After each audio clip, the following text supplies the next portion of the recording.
Hello, everyone. Hope you have your coffee or your tea if you're a Brit or somewhere east of here. Well, we're having a little technical difficulty. I'm sorry to keep you waiting. See if I can get anything from David here. Are you there yet, David? No, he's frozen up and he has his mic muted, so that won't work. Okay. Well, I'm going to have to just kind of roll until I see some movement on David's little icon down there. Oh, there he is. Okay, let's see. You there? David, hello? No? Okay. Whatever. This is interesting. I guess I'm not the only one who's having technical difficulties with all the stuff that's swirling around the drain.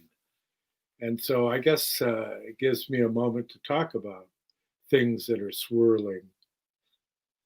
If you go to my YouTube channel, you will find that I've posted some things recently on the Great Game 2.0. And there's been such a mountain of actual evidence that's come to the surface regarding what's been going on between the Bidens and everybody, the CCP, and the content of Hunter Biden's hard drive and his computer. There's actually 3 hard drives, and his laptop that he sent in to have work done on it. And he signed a waiver that says after 90 days, the computer reverts to the shop.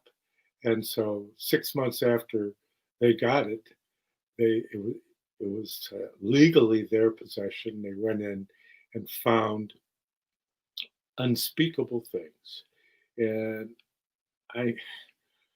why do I always have to keep talking about unspeakable things? I don't know. But since everybody's talking about it, I have to mention in passing at least. And just to save you listening to it again here, I have posted. I have posted them a couple of salient videos relative to that on my YouTube channel, John Barnwell. And if you would do some click liking and follow me, help me get that channel up and running. I've been getting a lot of traffic through Facebook, but that doesn't help me build my YouTube community where I have so much posted. And I have on there also, I have videos pertaining to the things that we discuss here and regarding my book, The Arcana of the Grail Angel, the Spiritual Science of the Holy Blood and of the Holy Grail, a study developed out of the work of Rudolf Steiner, of the underground streams of esoteric Christianity that flowed from the Brotherhood of the Holy Grail to the Knights Templar and to the True Rosicrucian Order. And there's all these cosmological diagrams that are available to help you understand many of the things that we've discussed here. And of course, David has his books. The Grammar of Witchcraft, which is a Shakespearean study. It's not a book on witchcraft. Caliban's Redemption, his book of poetry. And Mount Athos Inside Me, Essays on Religion, Swedenborg and the Arts by Reverend David William Parry. Well, it looks like he might be back. Let's see. All right. I'm frozen. Oh. Well, I can hear you. Just keep talking and maybe it'll self-correct or something. My image is frozen. Did you click on stop cam or something? What did you click on? Absolutely no idea what's going on at the minute, John. Can you hear me? Yeah, I could see you. Oh, here you are. You're back. Don't touch me. Oh, stop touching things. My image is frozen. I can hear you anyway. Yeah, so let's just go ahead and maybe exactly. will come back. I think that they will survive without your beautiful countenance. Thank you. I had a friend tell me, he says, "Why don't you just do podcasts just the sound?" It's not really that interesting to look at, but most people they just listen to it. They don't really pay attention to the visual part unless it's really, really important. But we live in an age of visual. You're breaking up, John. So we're trying to come up with something in third world. Yeah, your signal's all messed up. So, geez, that's too bad. Well, this is the 14th installment of What is Truth, and evidently it's becoming a rare commodity, given that there's been wholesale suppression of truth for quite some time, to the extent that it would make Pravda blush.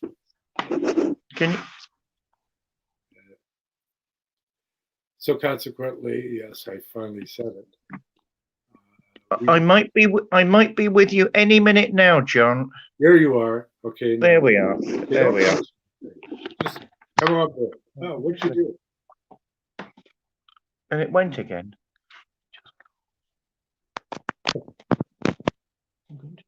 Okay, when I see something, I'll bring you back in. Anyways. All right. Okay. Don't take this.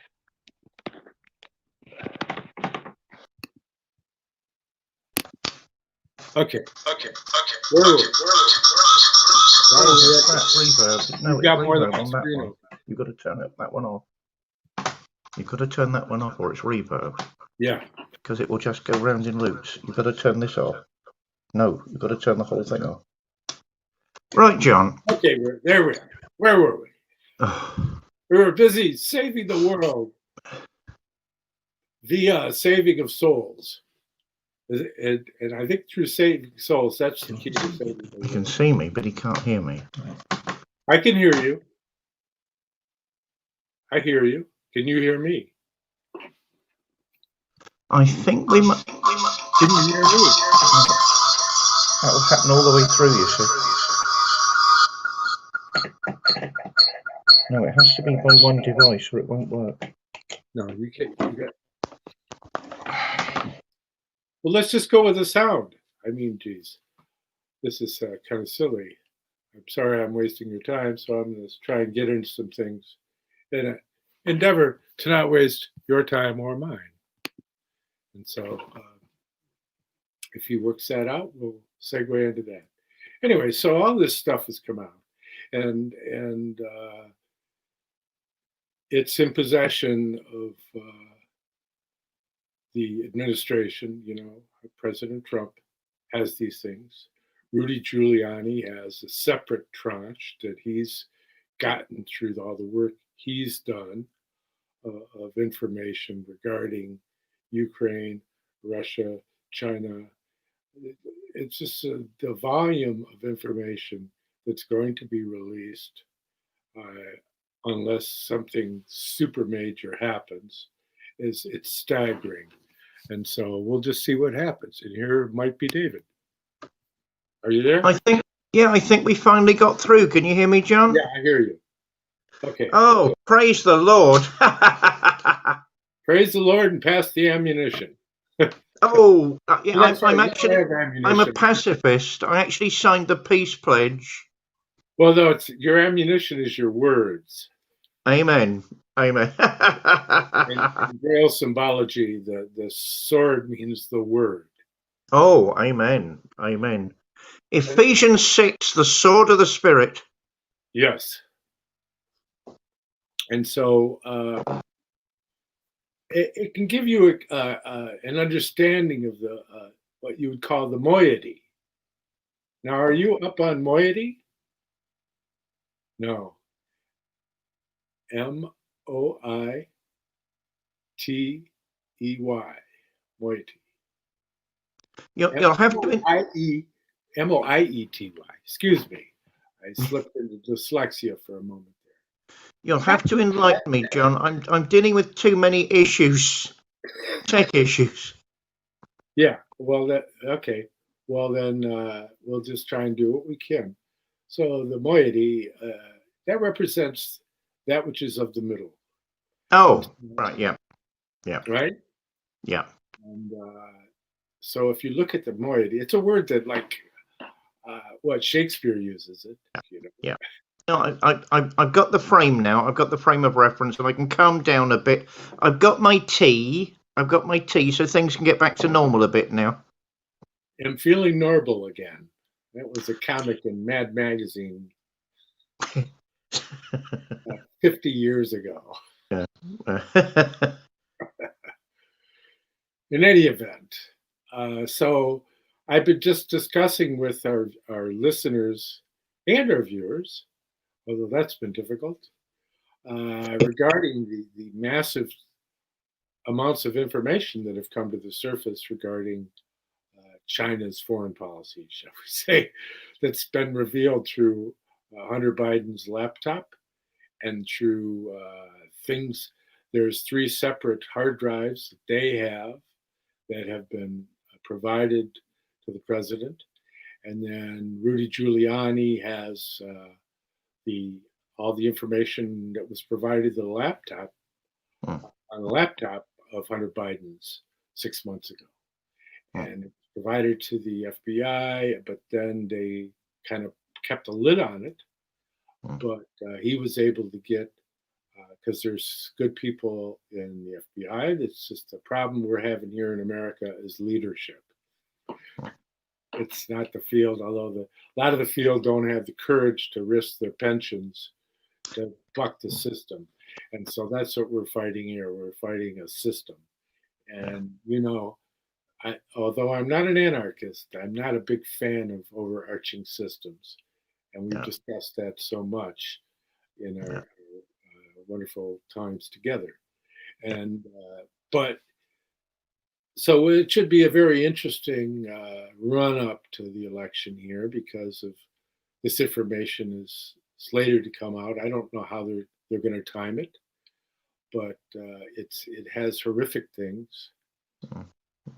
The pedophilia and torture videos of Hunter Biden, the son of the president, and the explanations are coming forward of how they get the money to Joe.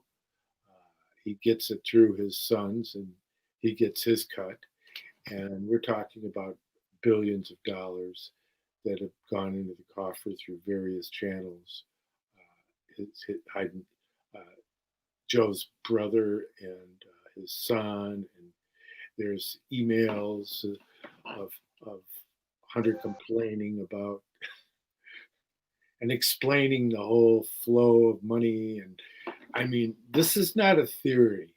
And so I guess it's not necessary for me to talk about it over much, but I just wanted to bring you up to steam on what I was chatting about while I was waiting for you to come on board. And people that are interested in those kind of materials, I have 2 of the most important videos posted on my YouTube channel under Great Game 2.0. And so you can find him with John Barnwell on YouTube. Anyways, so here we are. So since we're speaking of things Asia, how's Central Asia doing and the Royal Asiatic Society? How are they treating you? I submitted, by the way, lovely to see you again, John. It's the high point of my Sunday, and it always will be. I hope this show continues ad infinitum, and my apologies to you and our guests for sort of tech issues. We had, I'll backtrack a minute. We had TEDx Lambeth at the Royal Society of Arts on Friday.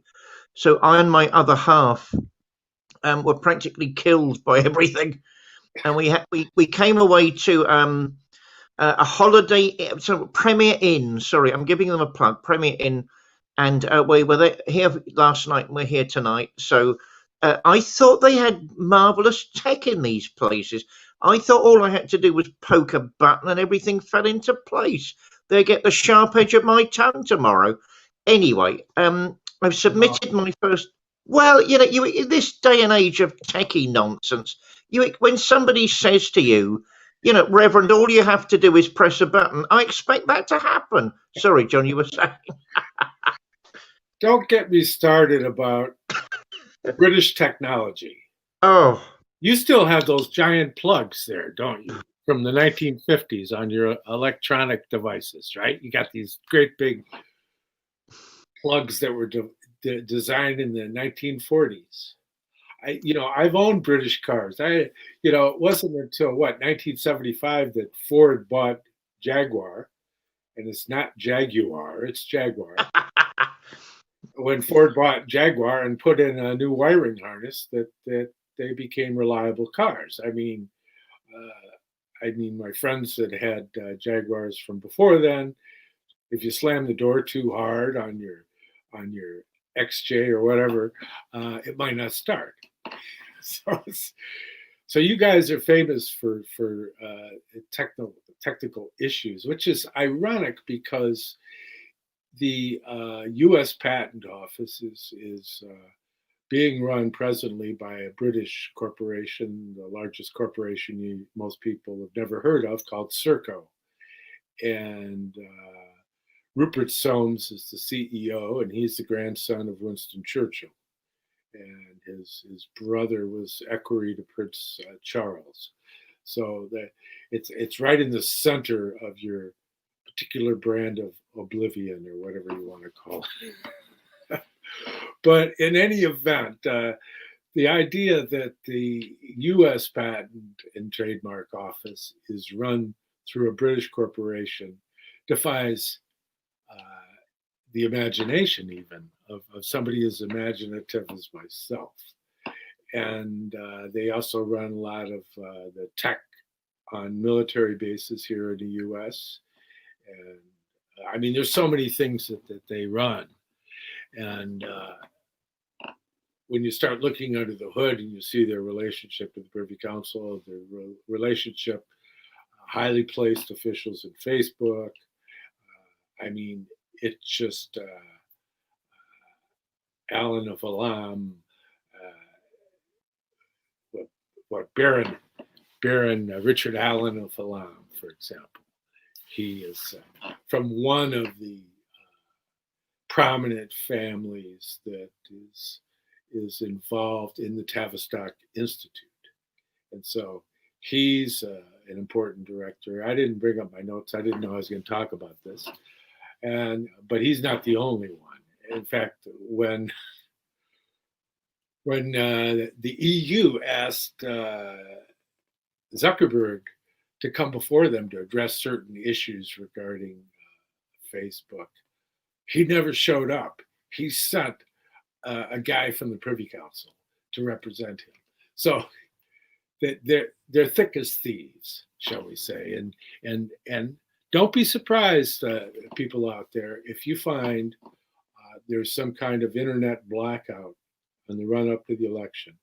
I would put nothing past this whole surge of dragon energy, shall we call it.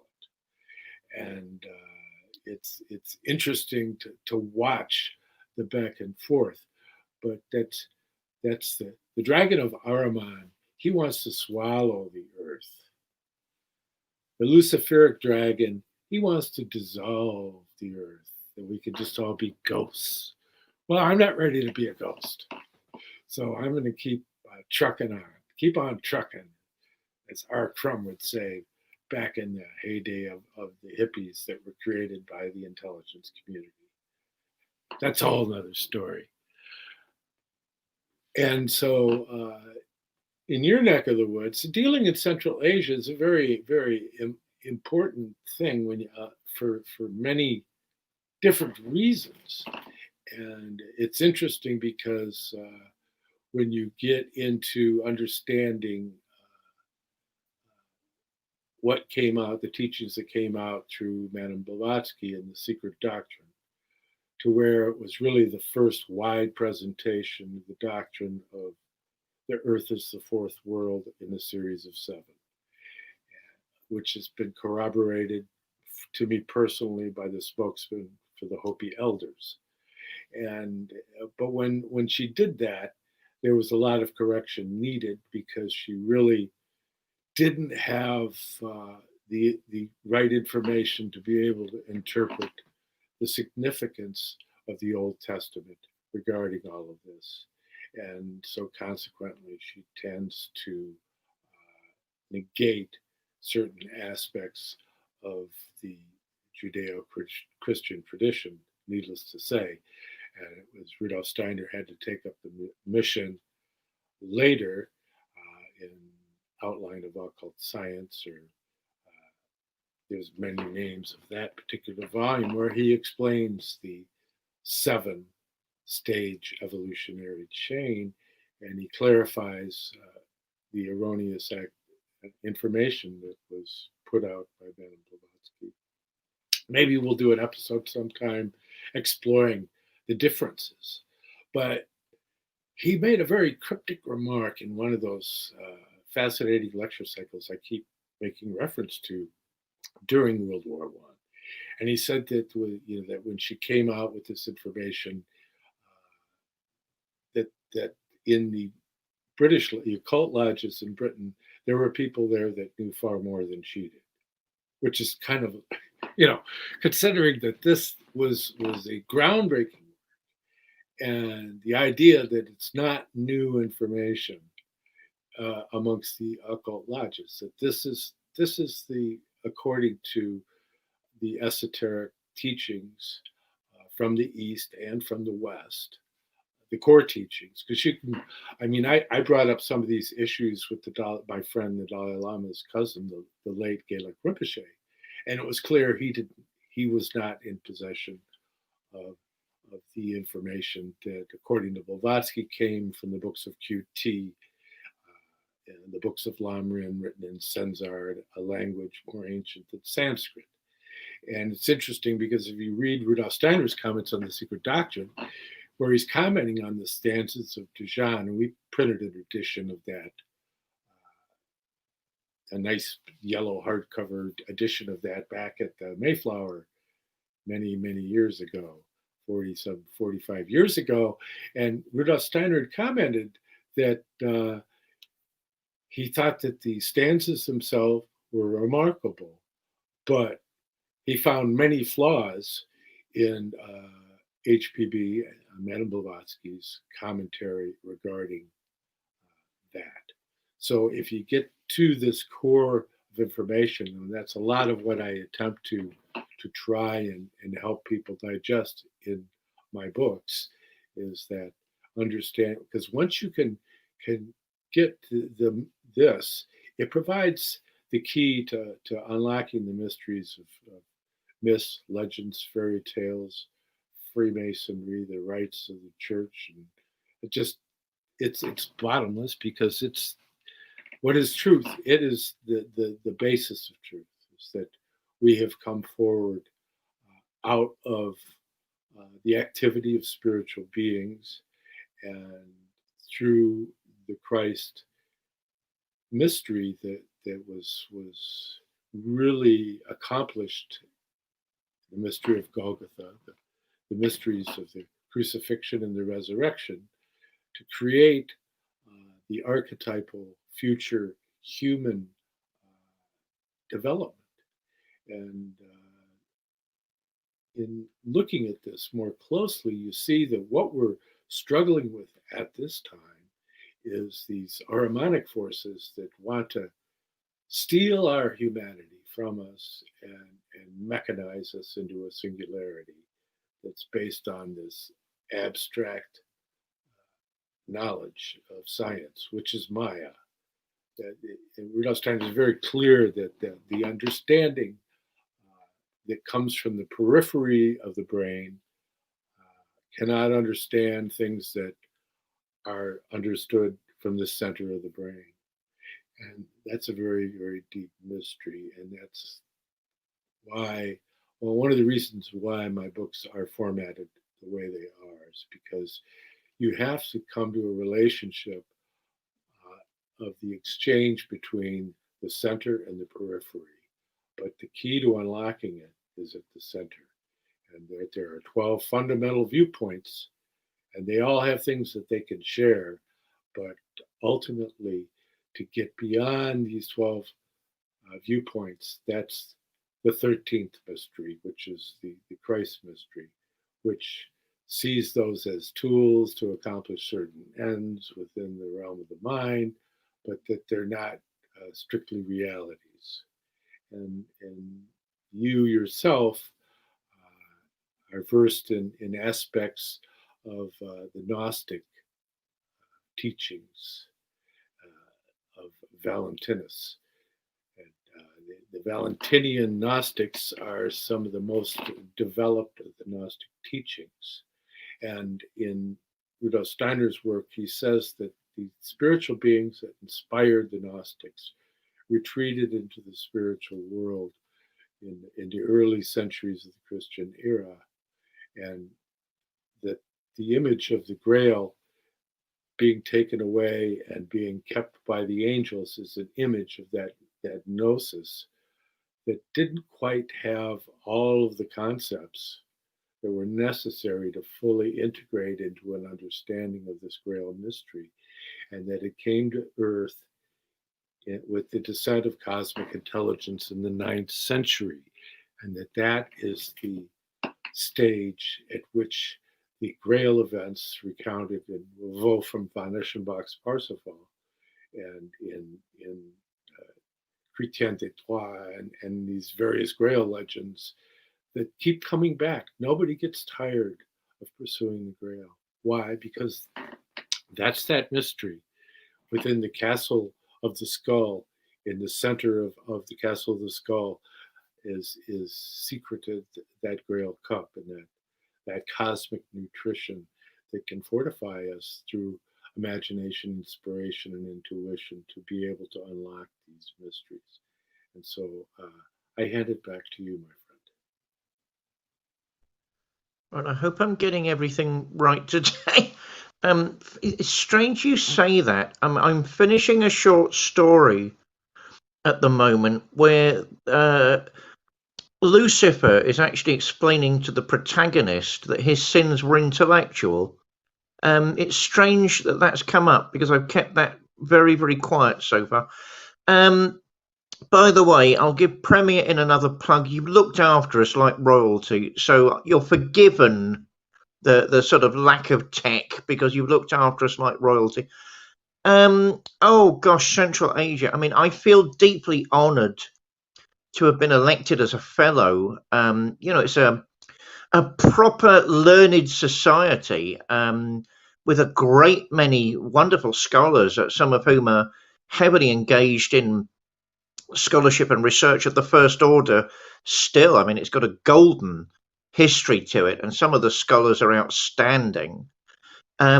Curiously, I sent in an article for their consideration recently.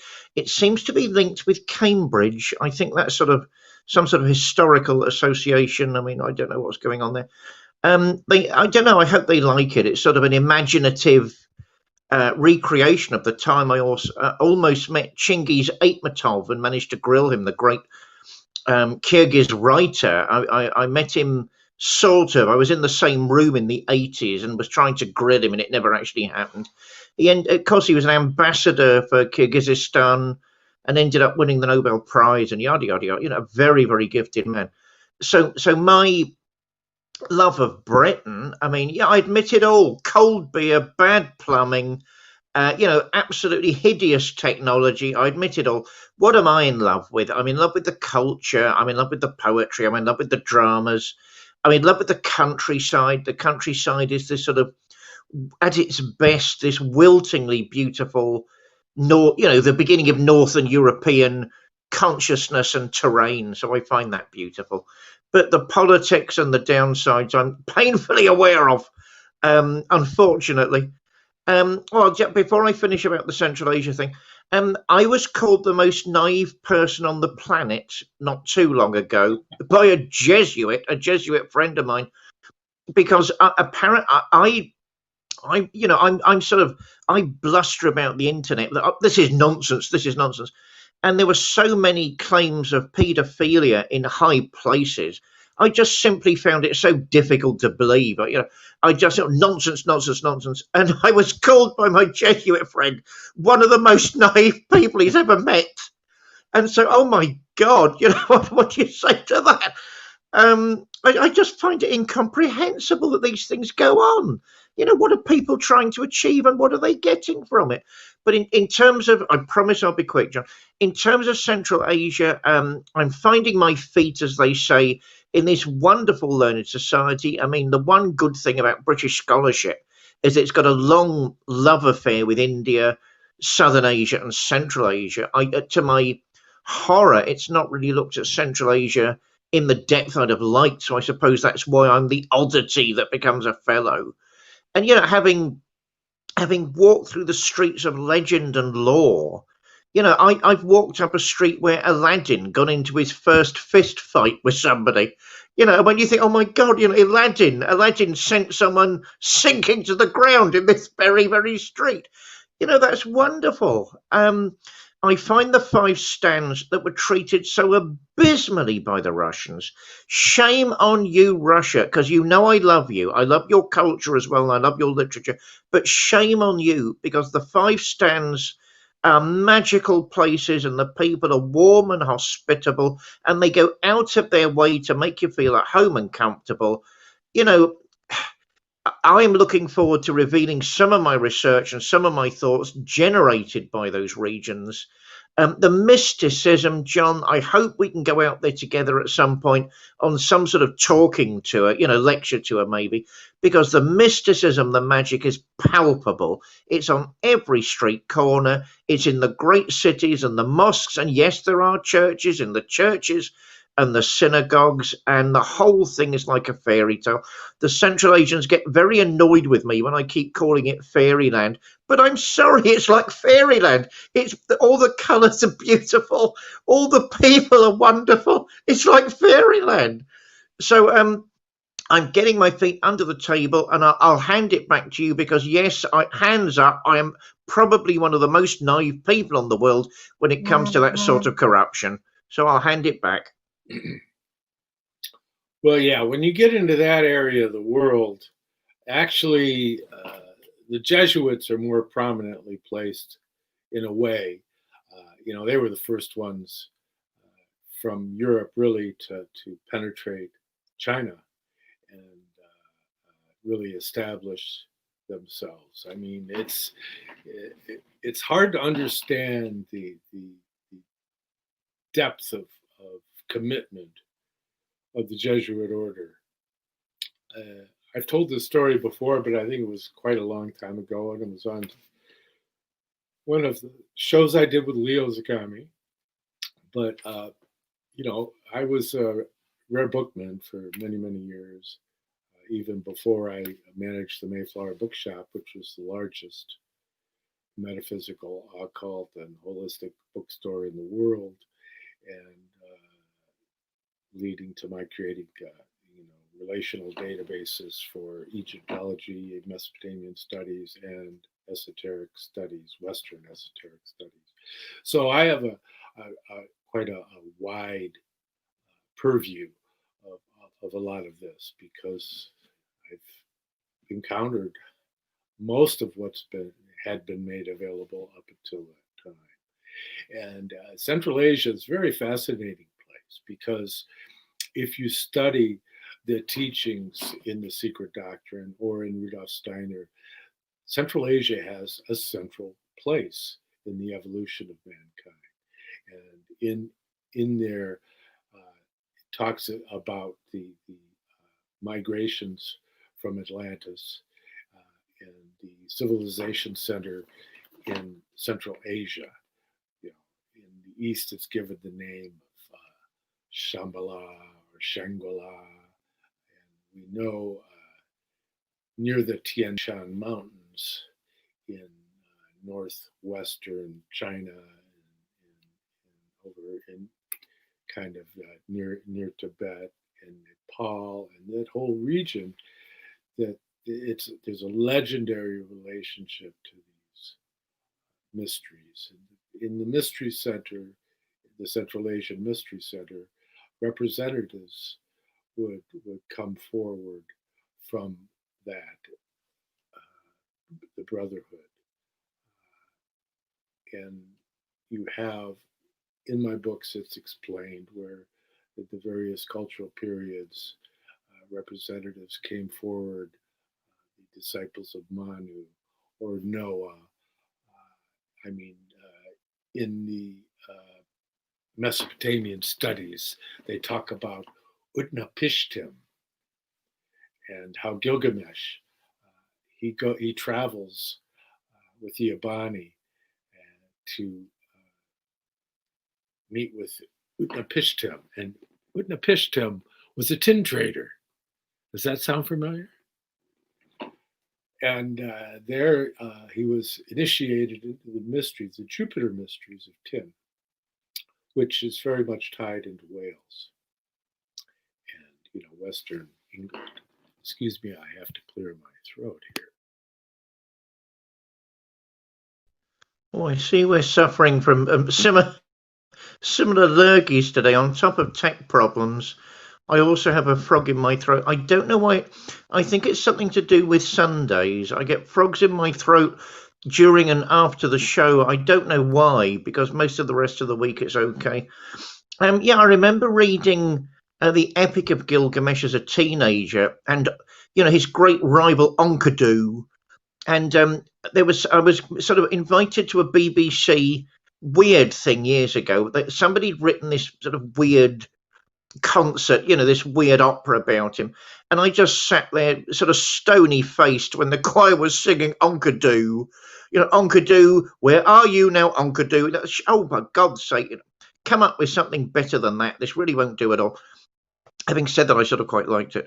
I agree. Central Asia is a magic of romance. It's a land of magic, and I got in the last time I was over there. We had, gosh, which country was that? I think it was Kyrgyzia. I got chatting to some Mongolians about Nicholas Roerich, a painter and of course a legendary explorer that I rather admire. I was tempted to work on a project with Bactigal, a friend of mine who watches this show regularly. Hi, Bactigal. About Nicholas Roerich's paintings, because I think he might be one of the first colorists.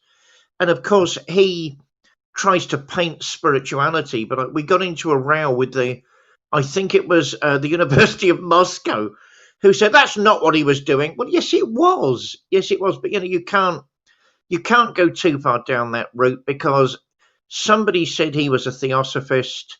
The University of Moscow says no, he wasn't, and then you start getting into this weird argument about, okay, did he, even if he wasn't an official member of the Theosophical Society, did he actually have some sort of affiliation with it? Is it in any of the documents? And I couldn't really see, how we could do that without years of painstaking research. So the whole project sadly fell apart. But we were also I was talking to them about Shambhala, and I was thinking of Ossendowski's book, Beastmen and Gods, which of course seems to talk about the hidden city way beneath a certain Altai mountain range. And I was talking to a guy that had come from the Altai region, and he said to me something absolutely bewildering and cryptic. Yes, it's there. No, it's not there. And I said, well, you can't leave it at that. What does that mean? And he said it's there for those that should find it, but it's not there for those who shouldn't find it. And and then because it's one of these do's where then everybody has supper, and you endless Russian toasting over the table. The Russians got them into that habit. I'm now going to toast your great grandparents for even sort of looking in this direction. So 5 hours later, when everybody's paralytic with vodka, you can't restart a conversation like that again. So I said, let's keep in touch. We never did, sadly. But I just think you get so much mysticism in that part of the world. It's difficult to decode. I mean, I got talking to another Mongolian who told me a story about how in his village they chased out all the animals because their crops, their nearby crops, were being eaten off season, and the animals decided to fight back, and they came down the mountain in droves and attacked the village. And I said, are you sure that's true? And yes, it's true. What are you doubting me, Reverend? No, I'm not doubting you. So part of the time you've got to think, right, is it a work of the imagination? And there's nothing wrong with that. That's a human thing too. Or is it, the phenomenology of the region, which actually does work differently? I mean, my dear friend, the writer Vladimir Wiedemann, who is Estonian in origin. He's been doing lots of. We need to get him on the show at some point, John. Oh, by the way, you and I were talking about getting Stuart Pearce on the show. He's agreed to come on the show. So it's live on air. Two amazing guests we've got coming up. I was talking to him, Vladimir Wiedemann, about Shambhala. What's the other? I can never remember the name of the other city. Agati. One's meant to be good and one's meant to be bad. And I remember, I think it was in Madame Alexandra David Neal. Was that the book? No, it's not. It's another book where somebody saw a UFO over the Altai Mountains, close to where this city is meant to be, deep beneath the ground. And the lamas were saying something like, "Oh yeah, typical." And this is in the late 1800s. It's not, way before ufology starts in the States, where one of the lamas described it as the glittering physical form of Shambhala. And I was telling this story to the other Mongolian, and he said the same thing. It's there and it's not there. And I said, but I'm a mere Westerner. I'm a mere Brit. What is that meant to mean? And then he did this. But I don't know what that means either. I'm sorry. So you and I have got to get across there at some point and dig into this mystery, because it seems to be tied in with UFOs and the nascent mysticism of that region. I think the Russians were terrified of Central Asia. Central Asia is alive. The Altai is alive. There are different spirit. I mean, this is pure Rudolf Steiner. There are folk souls to all these different regions, and the locals are convinced it speaks to them on a weekly basis. So if ever you and I needed a trip somewhere to start discussing that and bring up Steiner, I think they'd be absolutely gobsmacked, because there's somebody in the West talking about similar things. After the two revelations about our future guests, I'll pass back to you and shut up, because I can feel the throb coming back in my throat again, and we'll take it from there, John. I'm going into mute.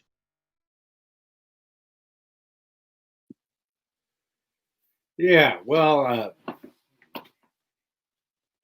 it would be great to have Stuart come visit us. He's a remarkable being in his own right, being one of the coaches for the Shakespearean. He's like one of the leading vocal coaches in the world of theater. Period. And he has an esoteric background, and so it would be very interesting to talk to him. I think that in getting into that, you mentioned, you just blew through a whole list of names, all of which are very interesting and ones that I've examined over time. And Ossendowski was the one who really brought things to the attention of people in the West regarding Shambhala, as did, Nicholas Roerich again, and he was very significant. And yes, he was a theosophist. He was a member. He joined the Theosophical Society when he was in Wales, and but he's a very interesting individual within the history of art, and he did so much that. He designed the 1922 production of Rimsky-Korsakov's The Snow Maiden, and he did other things for composers that are just remarkable work. And he spent a lot of time painting the Himalayas, and he lived in the same house as the 13th Dalai Lama, and so he's a real interesting emissary to the East. And in fact, one of my personal teachers and friend, Charles Jane, he's considered the father of modern scientific astrology, and he knew Nicholas Roerich, and he was pretty much in reverent awe of him.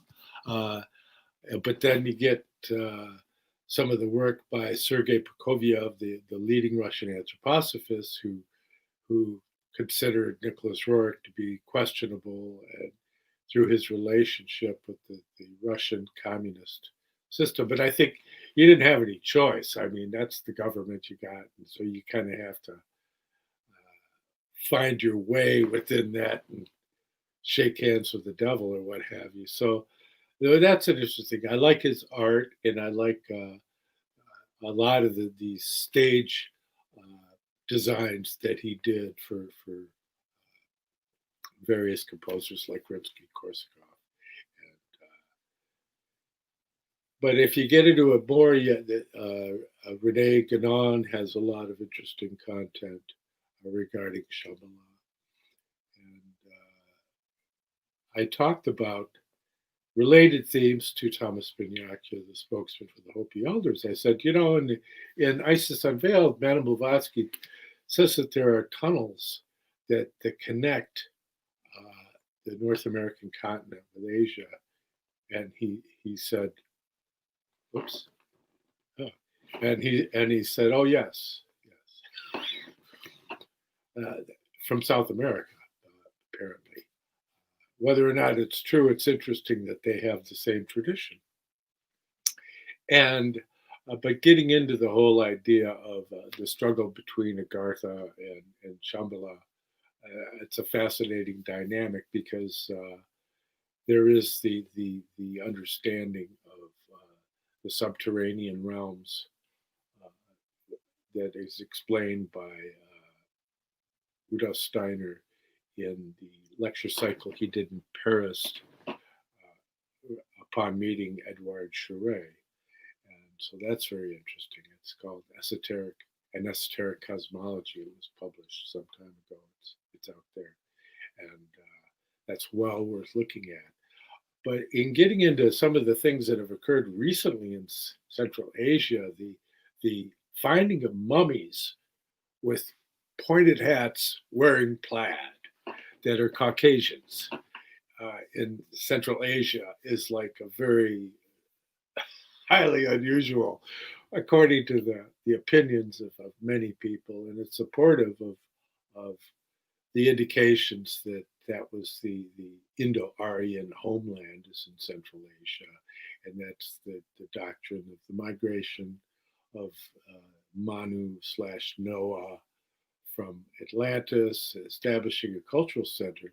But it's understood now in the Brotherhood that Shambhala has retreated from the physical world. And that's why I say, well, yeah, it's there, but it's not there. That's, I think, what they mean, is that Shambhala still exists, but not physically. See? And so it becomes a question of the spiritual realm. And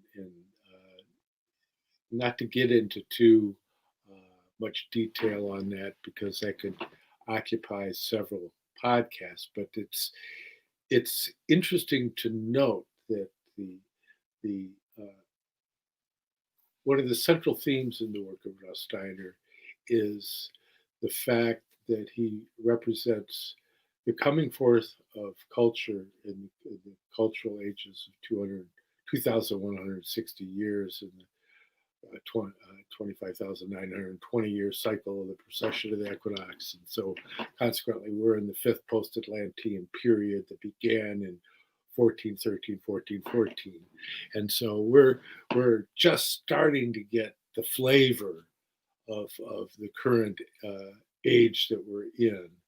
And by the way, it's not the age of Aquarius. Actually, we're not there yet, and but that there's a seeding of impulses for the following age in the middle period of the preceding age, so that as we move towards these new vistas, there's the beginning of a separation of those people that develop a relationship to the spiritual world and those that are truncated, shall we say, spiritually, that they're just meat sacks, as we call them on our last podcast.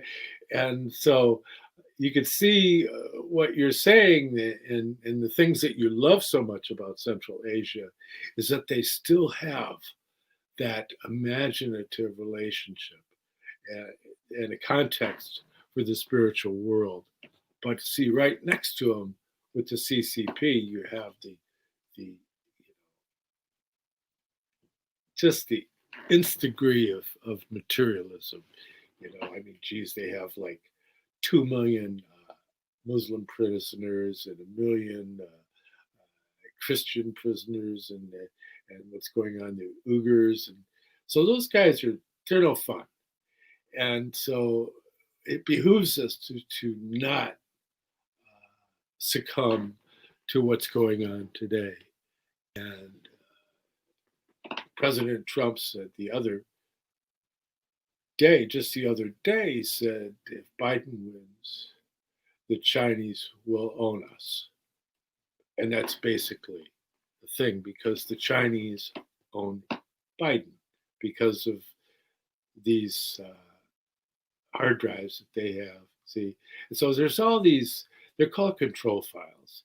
And so you got the things with the Jeffrey Epstein, and then you got the Weiner laptop, 12 or 13 New York police officers were able to observe that and broke into tears because it was so horrifying, the pedophilia and all that. So there's all this dark stuff going on.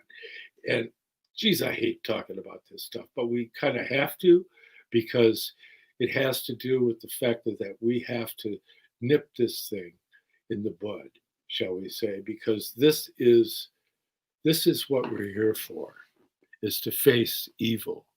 Because see, in the sequences, I frequently make reference to the 7 unutterable secrets that Blavatsky refers to in the introduction to the secret doctrine, and Rudolf Steiner called them the 7 great mysteries, as did C.G. Harrison in his Transcendental Universe. And in that sequence of 7 mysteries that are explained most succinctly, cosmologically, in my second book, The Arcana of Light on the Path, you have the 5th mystery is the mystery of evil. Well, we're in the 5th post-Atlantean period. So we're supposed to be dealing with this whole concept of evil. And the basis of evil can appear to be fairly innocuous, because Ahriman can succeed if he just keeps people in a realm of superficial thinking, abstract thinking. That's the thinking of the periphery of the brain. You have to be able to bring it to the core of the brain. Yes. Well, rooting out all evil, he says. Yeah, it'd be nice. But see, you can't get rid of Lucifer and Ahriman. See, you have to go to the moiety. And it's a question of balance. When you go through initiation, you'll see that on one side you have, well, for you it'd be the opposite because you're looking at me, but this is the left side, this is the right side. And so Lucifer up here and Ahriman, he's down there, the dragon. And when Rudolf Steiner was with his teacher, who he just refers to as M and doesn't give any biographical details, but he recommended that Steiner study the works of Fichte, which is interesting because what is Fichte do? He's German philosopher who was able to penetrate into the idea of the threefold being of man, thinking, feeling, and will, is how it's so elegantly presented by Rudolf Steiner. And he says to him, to conquer the dragon, you must pierce his skin. And to conquer the bull of public opinion, you must grab the bull by the horns. So that's the bull with the horns, that's Lucifer, and the dragon is Ahriman. So that you have to be able to live within these realms to overcome them. And it's right there with what you were saying just last week, is that you don't like stop these things. And that's why liberty is so important, the basis of the US Constitution, that the responsibility of the federal government is to protect liberties. That's their job. Now, all this other stuff they're doing, that's not in there. Okay, just so you know. And people around the world, it's not me, it's not my friends, it's the people that are attempting to take and wield power. See, and that's the problem, and that's why, Grandmaster there mentions Ronald Bernard. Yeah, great example. Okay, he was a banker, a very successful banker in Holland. And he started going to the parties of his associates at the banking firm that he worked at. And he noticed that there was these beautiful naked women walking around. What young guy doesn't like that? Some don't. I mean, it's not their thing, whatever. But in any event, as time went by, eventually they said that in order for him to move up in the hierarchy of the bank, he had to sacrifice a child. And that's Ronald Bernard. And it's like, what kind of world is this? But if you go back in history, you're going to find that kind of stuff. It's not unique. The Druids stuck people in wicker towers and set them on fire. The Vikings, they sometimes a member of the group would volunteer, and they would sacrifice them to the soil for farming purposes. I mean, that's kind of bizarre. The American Indians, like the Apache would, if they defeated one of their great enemies, they would then cut their heart out and eat it, so that they get the courage, so that, and you can read in the writings of the missionaries, of the conquistadors, the Jesuits, and the recounting of observing the sacrifice of 35,000 people in the Mexican mysteries, a blood sacrifice. So this is not new. Okay, just everybody's going to have to grow a pair. They're going to have to, in order to conquer evil, you have to be able to stare it straight in the face. You can't go hide. There's nowhere to hide anymore, kids. I hate to be the one to break it to you, because the last thing I wanted to do. But ultimately, he says Lucifer and Azazel. Yeah, Azazel is the scapegoat. Yeah, there's an extensive section about Azazel in the Secret Doctrine. Not necessarily to invoke all these things. There's this, we could do a whole podcast on all that kind of stuff. And that's important, but it has to be taken in the right way. And I'm sure by this late in the podcast, we probably chased away all the materialists anyway. So they just think we're a couple of crazy old coots. And that's fine, because they're not ready.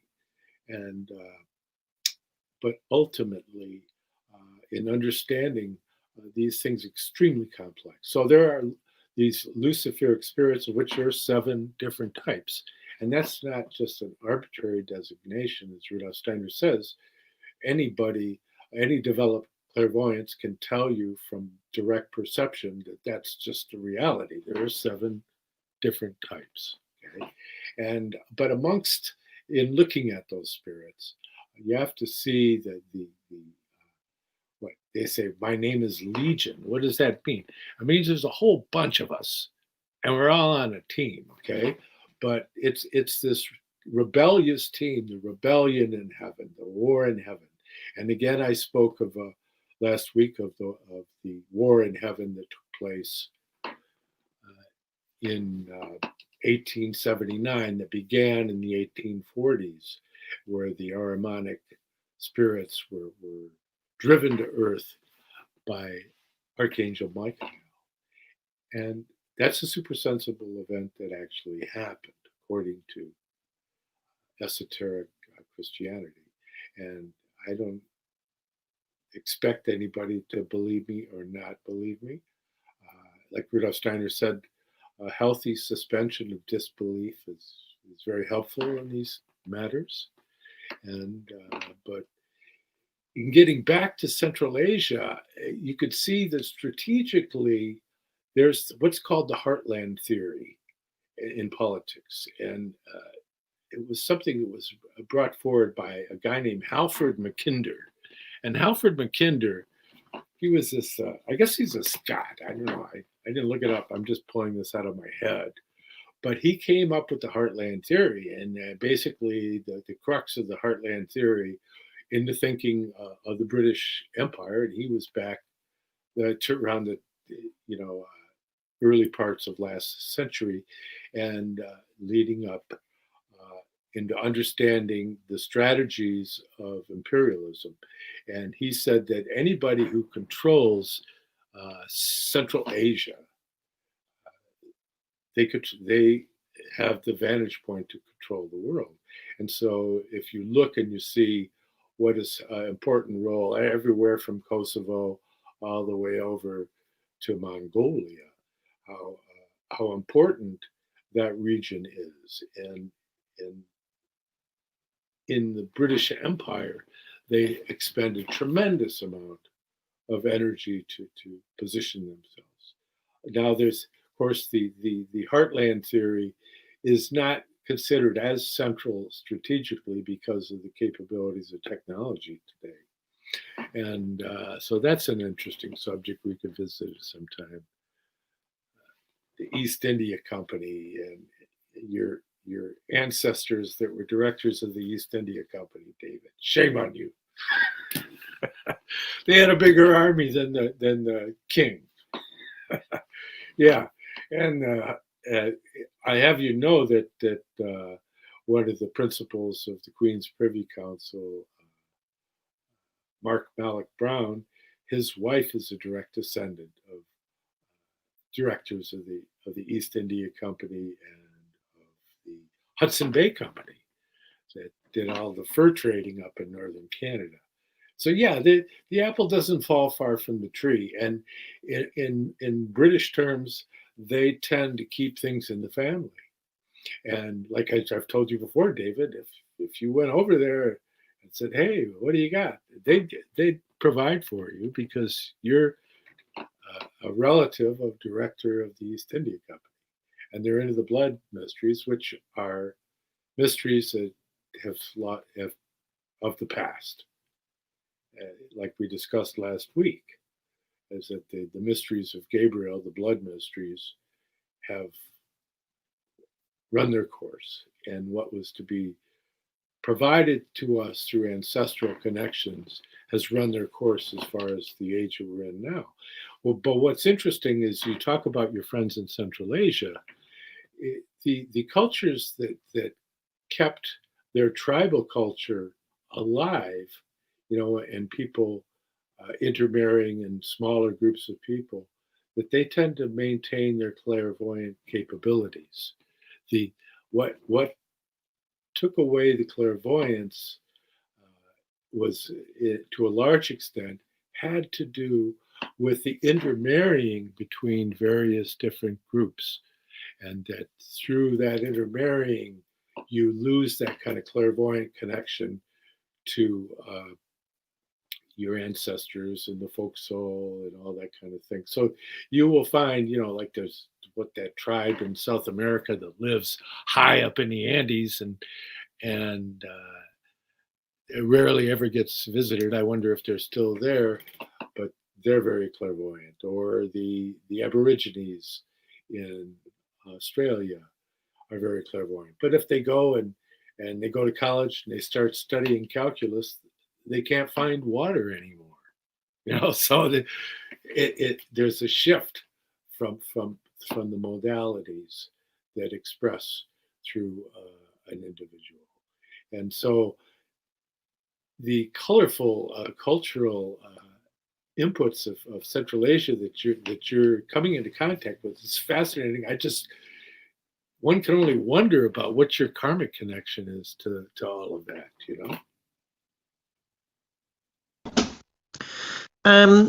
Right. Point one. Why don't I ever get invited to parties where there are naked people? Why am I the only LGBTQIA, whatever it is now, the only one that never gets invited? Well, I suppose I'll have to live with that. In terms of providing, I wish someone would provide for me. At the moment, because my hours have been slashed at St. Peter's in Clapham, I'm probably going to have to move back in with my brother for a while. So I need someone to provide for me. I mean, also we're opening Valentine's Hall, of course, on the 1st of November, which leads me full circle. I mean, yes, I've always been fascinated with Valentinian Gnosticism because it's very, very, very clearly Christian. And the depth and profundity of those teachings, I feel, enliven certainly our congregation, but I would suspect the church generally in all its different permutations. I mean, what we need is a bit more depth, less bubblegum music, less guitars, less wild teenagers on drums. I mean, yeah, include that, fine. But we also need a bit of profundity, and we need some beautiful art and some deep music. Why is everything an either or all the time? Yeah. Do we need a nun on a guitar rallying everybody's spirits? Yes, we do, but we also need something more than that as well. So what we've tried to do in my own group, which we call Valentine's Hall, which at the moment is a registered Oasis group with Metropolitan Community Church, and we're hoping that they will recognise us as an emerging Metropolitan Community Church group, and I'm trying to transfer my clergy credentials to them. Yeah, we're very openly trying to explore depth Christianity, Christian mysticism, and that esoteric tradition, because we believe that's a balance that needs to be addressed. And we've learned so much. We've learned so much already from someone who claims to be, in the direct line of mysteries from St. Paul himself. These are huge resources. Getting to Rene Guénon, I'm never sure how to pronounce that. Guénon. I've read. Right, thank you. I mean, I've read some of his stuff, and you think, well, God, I've read Julius Evola. Some of it strikes me as profound. Some of it strikes me as just bewildering. And the funniest thing, of course, is when he's accused of being a neo-fascist, having written a book entitled "Why I'm Not a Fascist." But you can forget nowadays anybody trying to correct anything. So and the worst book at all. I mean, The Metaphysics of Sex, where he's telling us all what he wants us to think. I'm sorry, no, that won't do it all. You need something called research. But, I think, in a sense, they're the real avant-garde, and they really do need to be looked at. We don't have to be horrified. We don't have to be frightened away. We don't have to, have our legs. We don't have to become, goose-stepping, born-again, new right. We don't have to be terrified liberals. There's something called the human brain, and there's something called reason. So read these things, and if you find good in them, good, and if you don't, because that's what's being that's being adult and mature, and I think that's important. In the case of Rene, gosh, people keep sending me messages. In the case of Rene, I'm always fascinated by people who convert to Islam, because of course that's, from my perspective, a very clear part of the Abrahamist family. and we need to learn a great deal from each other. I mean, as far as I recall, his great thing was traditional Islam. I'm not quite sure what he's getting at there, but absolutely fascinating material, and it needs study. Gosh, Central Asia. I mean, with me, the mysteries of Central Asia just roll on forever. They unfold, they unpack. It's a region I've been in love with for as long as I can remember, and I've had a mere 8 years of being involved with its life and those societies and its cultures. The rest of the time, it was from books, it was from essays, it was from poetry. And when the opportunity finally arose, I'll make a confession on air. I mean, my second collection of poetry, The Grammar of Witchcraft, is actually based on the works of Chingiz Aitmatov. So yes, it's Shakespearean, but I liked Aitmatov's idea of taking traditional materials and reworking them shamelessly to give over some modern views, some modern ideas. So I'm deeply in debt to Central Asia. But it's a mystery. It's a mysterious region. You never really get inside. I mean, I'd encourage everybody to at least have a look at the endless resources and richness of those cultures. They seem to go back forever, and yet, point taken. I suppose technology minimizes strategic value to a certain extent, but history is very, very long, and even technology may come and go, whereas the strategic importance of that region and the horrific shenanigans of the Great Game enlighten us all in the wrong way. I mean, yeah, I agree with you. No, we mustn't bury our heads in the sand. Terrible, terrible things are happening around us, particularly at this time, I think. Or is it where they're finally coming into the fore, where they're finally coming into the open? I'm hoping it's the latter. Curiously, I suspect it's the latter. And we need to be able to stand firm and not become embittered and not become tainted. And, basically think, right, we're decent human beings and we can deal with it. And it's not about extremities. It's not about the extreme left. It's not about the extreme right. It's about freedom. It's about common sense. It's about reason. It's about love. It's about truth, and it's about beauty. And those are the values I have found Central Asians curiously desperate to try and live, even under the Soviet. The Soviets weren't monsters. They didn't go around poisoning wells. Well, they did sometimes, actually, but they didn't go out of their way to cripple the region. Although ironically they did, but that's a different story altogether. They did some good things, but even they didn't really understand what they were dealing with. And I think it's when the Central Asians realized that the White Russians simply didn't know what they were on about that things began to clarify. I mean, I was talking to some people. It used to be Astana. I think they renamed it recently to Nur Sultan, which is the capital city of Kazakhstan. This absolutely gigantic country. I remember the first time I went there, we were flying at such a height. I was expecting to see a fleet of UFOs come out of the clouds. And, it took 6 hours from when we first crossed the boundary in the air to reach Almaty. I mean, this is a gigantic territory.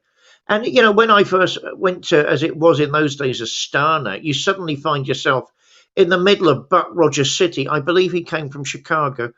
You're in the middle of this futuristic city of the 23rd century where they have maglev trains, and you've got little computers on the tables that take your orders, and all of a sudden there are fleets of young Kazakhs rushing with food to your table without a by your leave. I mean, and you sit there thinking, oh my God, if I leave this city, there is literally nothing for hundreds of miles in every direction. This is genuinely scary. But, I think it took the Central Asians years to realize that the Russians didn't really understand them, and that they're a mystery unto themselves. And I still find that every time I go there. As for the East India Company, then I think I've addressed all your points. I'm not entirely sure. One of these days, I've got to see what people are saying.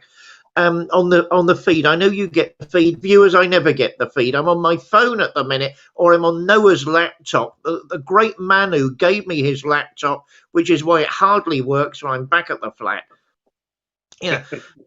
So, gosh. Hang on, right, one thing. So I'm trying to deal with all of that. And East India Company, there's a joke that I know from some of my Indian friends: never trust the East India Company, which has become a proverbial saying in various parts of the old empire. But I mean, John, you know what I think of empires. Mahatma Gandhi's completely correct. Every empire is satanic. And that's the be-all and the end of it. There's nothing else to say. Absolute bullseye from the sage, the Mahatma. And it's time for us all to grow up. I mean, if I think of, I've done a fair bit of travelling, and have I met bounders and cads absolutely everywhere? No, I haven't.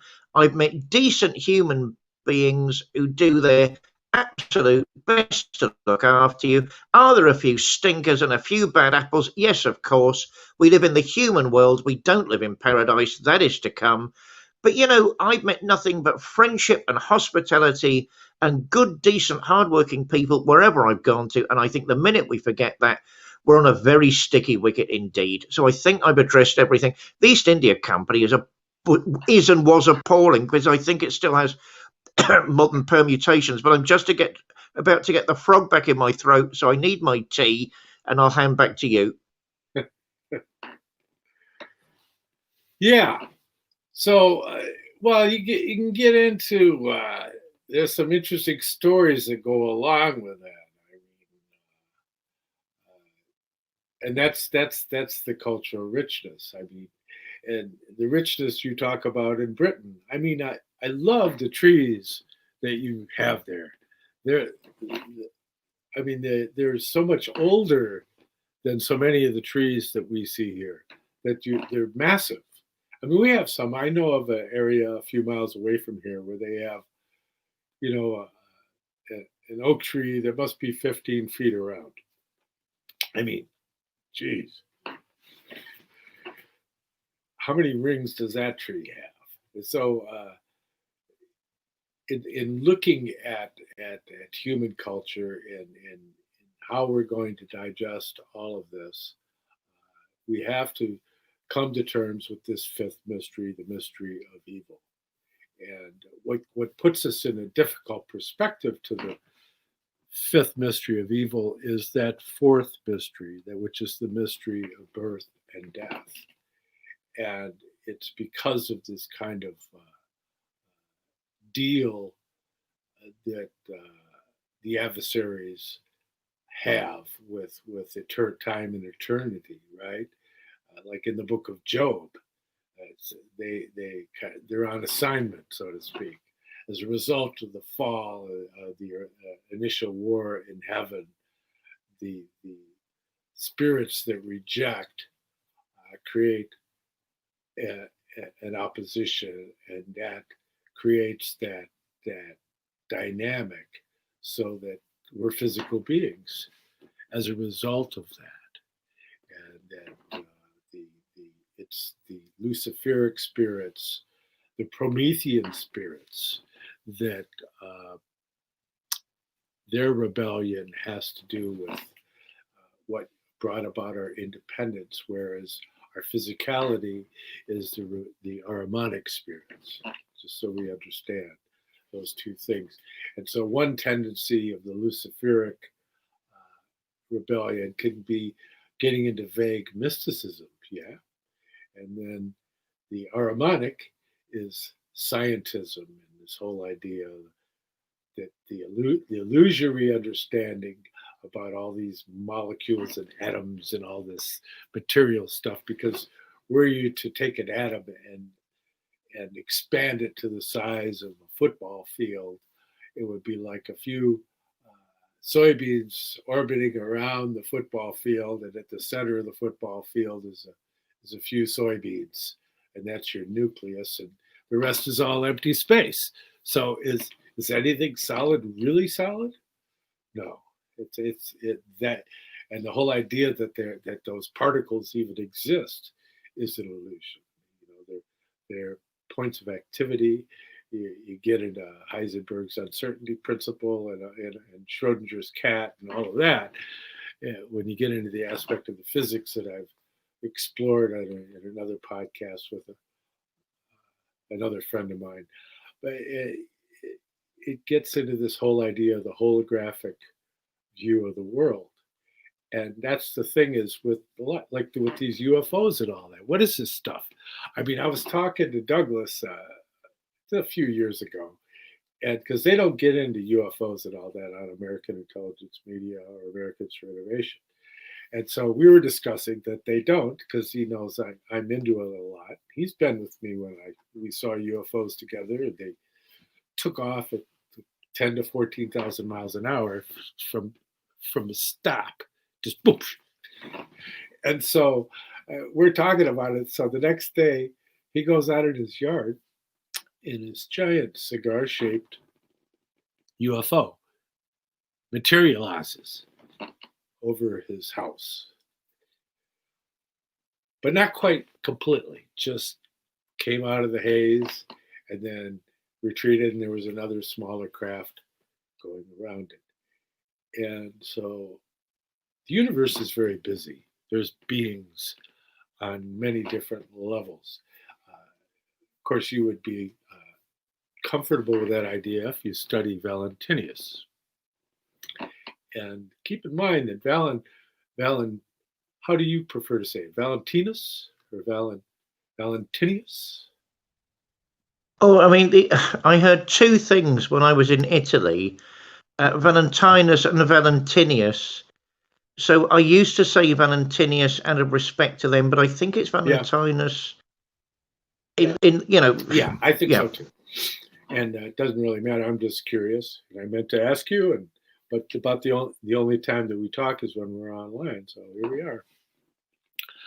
So you get into understanding, and Rudolf Steiner talked about the Valentinian gnosis. I sent you a lecture just the other day, a recording of a lecture dealing with the gnosis, and where he gets into understanding the dynamics of thought and the way in which it was through Greek thought that there was this development and sophistication. We're too late in the podcast to get into all the details here, but that really, in order to carry the understanding of gnosis forward, you almost have to read Rudolf Steiner. You almost have to, just to be able to clear the air on that mythic content. Because, and keep in mind that Valentinus is a company. He's in the company of the pupils of St. Paul. So he's not just like this fringe guy out somewhere. He was a very significant person within the church, but then they said he went too far, and they pronounced him a heretic. And as is wont to do when you have a group of authority figures leading the charge, like the old nun that told me, Sister Rosie told me only Catholics go to heaven, and I told her, well, my mother's Catholic, but my father's a Baptist. She shook her head like, sorry. It's like his ticket doesn't get punched. So that was my departure from the orthodoxy of the Church of Rome when I was about 13 years old. And although I kept a relationship to that spiritual aspect of it, I just thought there were a lot of people in the church that didn't know what they were talking about.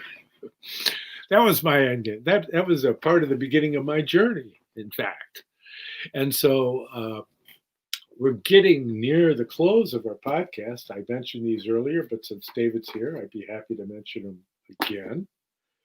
David's books, available on Amazon: The Grammar of Witchcraft, a Shakespearean Study; Caliban's Redemption; and Mount Athos Inside Me, Essays on Religion, Swedenborg and the Arts. And as I said, you can find my books, The Arcana of the Grail, Angel, and The Arcana of Light on the Path, on eBay. And don't try to find them on Amazon. They may try to hawk them to you for $1,000. That has happened. I don't even know if they're available out there at all, but they shouldn't be, unless they're used copies, and you can get brand new copies from me. And so as we draw to the close of yet another wonderful podcast, I mean, I just enjoy talking to you so much, and I want to share it. So the only time we ever get to talk is when we're on this podcast. It's kind of a peculiar terms of friendship. But if you could, as is our tradition together, if you could share with us a prayer to help lead us into these challenging times. Well, before I get to that, I stand chastised and bowed because I do consider you a good new friend, and yes, I will address that. We will speak not just on the podcast. As mitigation, please remember we had the TEDx thing. We've had the opening of Valentine's Hall, which nearly the TEDx Lambeth thing nearly killed myself and my partner over the last couple of days after months of work. So I stand guilty, bowed, but I will do my best to be a proper friend, I promise. We've had another wonderful show. My dear friends, John, listeners and viewers, we've touched upon so many aspects of mystery and truth today. Let's remember there's something deep within our souls that seeks expansion. Let's pray that the angels of white light, the angels of glory in the week ahead, will lead us into a greater understanding of ourselves, our calling in this world, and all that we need to do to lead decent human lives in the name of Jesus of Nazareth. Amen. Amen. Well, thank you, my brother, Reverend David. It's such a pleasure and a treasure. And may you dream it sweetly in Shambhala.